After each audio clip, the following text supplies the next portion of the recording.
probably one of the most anticipated overall mod releases has finally arrived. Darkness Falls version 4 stable for Alpha 20 has landed. Now that the stable is out, a lot of people will be focusing on this to help them through that vanilla boredom. There's been a massive number of balance updates, localizations, changes to food, quests, new models, model animation, story, recipes, perks, and loot. What Kane has done in the background, this video cannot summarize. I did a video some weeks ago on some of the changes, but certainly did not cover them all. Since then, numerous updates have been made, so let's highlight as many of the changes, covering new and previously mentioned ones. First up, the very popular B-Dubs Vehicles mod has founded into Darkness Falls. The vehicles are separated into ones that can be crafted and others that are purchase only. Now, Darkness Falls has something for everyone, from motorcycles, power cars to aircraft. Some will cost you a small fortune, while others will not be that cheap to craft. Most crafted vehicles are separated behind the Grease Monkey and Mastery skills in the Mechanics class. Click the notifications or at least subscribe, as there is a video coming up with more details on that. Kane has shown a lot of love to the story since the early builds. We now have more NPCs in the mix, more story steps, and let's have a drum roll please. They are now functioning. No more will we be hearing, "Where in the hell is Eve?" Instead, we have a progression of quests leading to various NPCs and finally the end dungeon quest. Doing them out of order should also lead to them telling you to bugger off. The starting point of the quests is the new trader NPC. What are you looking for? The old trader guard captain died of a mysterious illness. He's been replaced with the White River Scout. She will provide quests similar to the ones you found lying around the map and loot. You will eventually receive a special quest to find the next NPC in the story. The choice of trader quest rewards has been increased to 5, so now you'll have a choice of 5 rewards and can select any of them. If you are playing the scavenger class, you will automatically keep 2 of the 5 rewards. Since the start of Alpha 20, the trader guards have been fired, and they are still unemployed. So if anyone is looking for some noisy, trigger-happy, often blind bandits, don't employ them. They have been replaced with 7.62mm turrets that you have to provide power and ammunition for, and then also connect up. So those early days could be even more stressful now, though personally I don't really mind this anymore. And please don't worry about the trader, he can look after himself. Or herself. Sorry, Jen. There are new guns in version 4. The loot-only arc gun is sure to shock you in how awesome it is. It is really fun to play with, though don't expect it to work on the Titan that well, as well, he doesn't shock easily. We have additions to the coil and laser arsenal, such as the automatic coil carbine. A fully upgraded coil carbine is a good way of dealing with most of the tougher level zombies and demons, and is my go-to gun before lasers. The lasers have been beefed up, with the laser carbine, also an automatic weapon, and the laser shotgun. This model I've fallen in love with. There's also the laser M60, which is a rare loot drop. There is now a flare that can be crafted in the Survivalist class Mastery. It activates a point on your map. Once you get there, you must kill a lot of zombies, and then you can have access to the loot crate. However, you could always just try and loot it and run off. But hey, where's the fun in that? There are now wandering hordes to contend with. No, we're not talking about the Screamer hordes, they are still there, but now wandering hordes also have a chance of appearing. You can now set yourself a new challenge, for example. Switch off Horde Night, and then set the world zombies that are present in your area to maximum. Along with additional wandering hordes, you can now attempt a different kind of challenge with Darkness Falls. With all the mess and crap that has been going on with vanilla 7 Days to Die farming, one thing we can be happy about with Darkness Falls is something that has not changed. Kane has not adopted the removal of seeds when harvesting crops, which has been something the Fun Pimps did in Alpha 20 and has been quite controversial. So, when picking your crops, you will not have to replant all your seeds again. However, Kane had to implement changes on how hoeing and tilling your soil works. Previously, you could just place your crops next to one another. Now, there has to be a gap. This makes pretty interesting changes in your farming layout. This is not a guide, so if you want to see those changes and how to adapt to the new method, please see the Alpha 20 Darkness Falls farming guide with hoeing and rain catchers in the description. When punching crops that you have planted, you won't mistakenly pick them up anymore.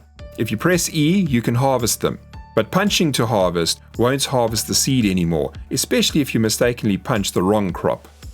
When harvesting fruit trees, they will now give sticks and not wood anymore. Old chicken coop, new chicken coop. Old chicken coop, new chicken coop. Kane managed to bring some yucca seeds through British airport customs, and they are now growing all over the forest biome. Farmer class people will be happy without having to wander all the way to the desert biome for their farmer class quests. Care for a Philly cheesesteak or a cheese pizza? There are many more recipes and uses for various food items in version 4. Many advanced foods come with useful buffs, and those of you that enjoyed how deep Darkness Falls was in the past with food recipes were pleased with the more than 20 additional food recipes which have been added to version 4. Cannabis is now a thing. You can plant it, you can grow it, and you can smoke it. My character is currently stoned, so I can't get stunned, but my food intake is a lot less efficient. Turds are now useful. Once collected, usually from a toilet, you can make fertilizer.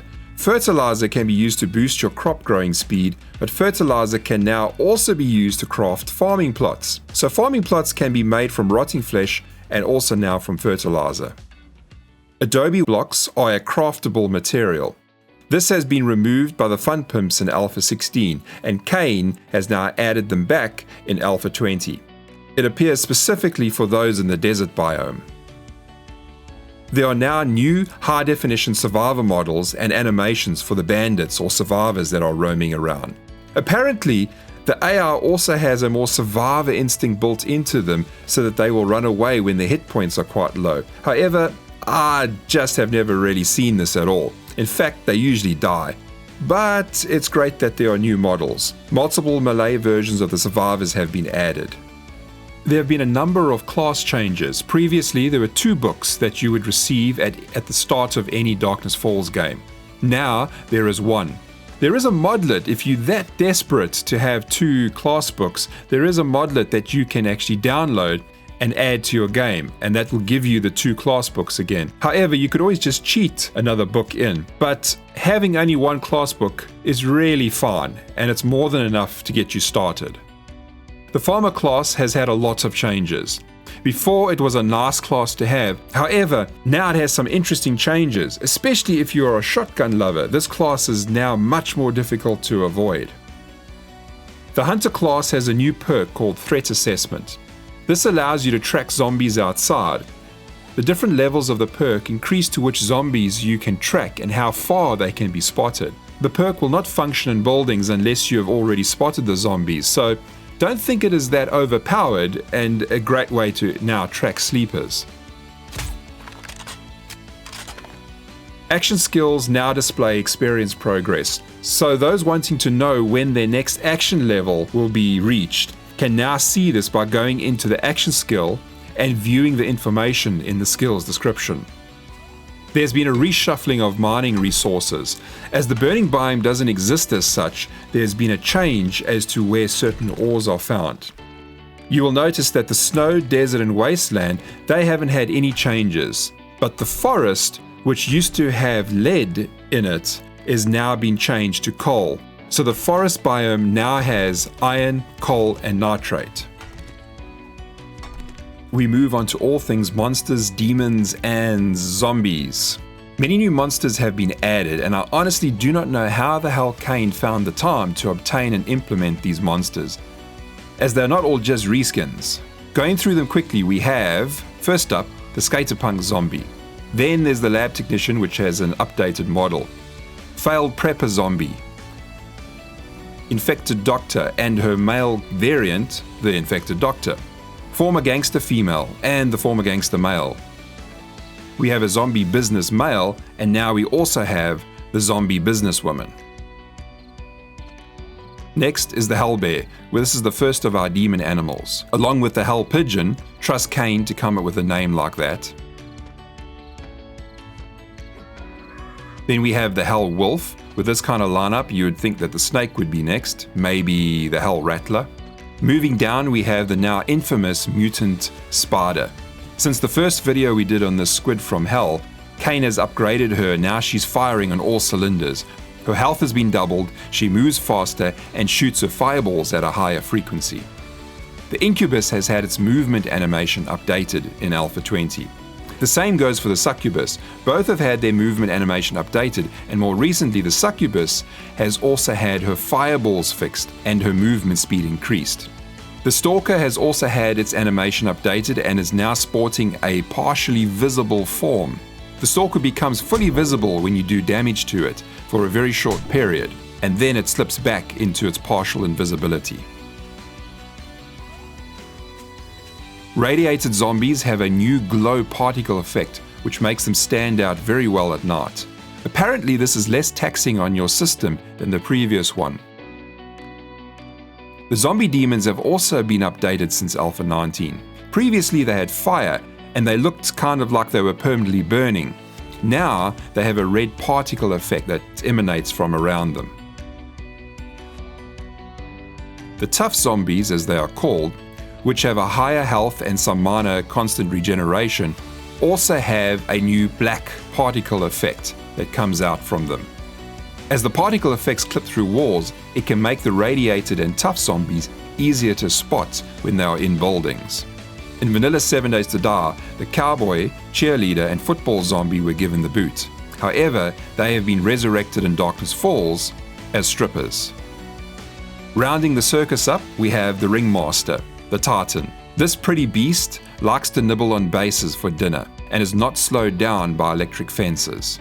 It hits like a ton of bricks and does more damage than the behemoth does to bases and blocks. Well, that's it for the showcase of many of the significant changes from Alpha 19 to 20. Please click that button and subscribe and give that YouTube algorithm something to think about, and I will see you in the next one.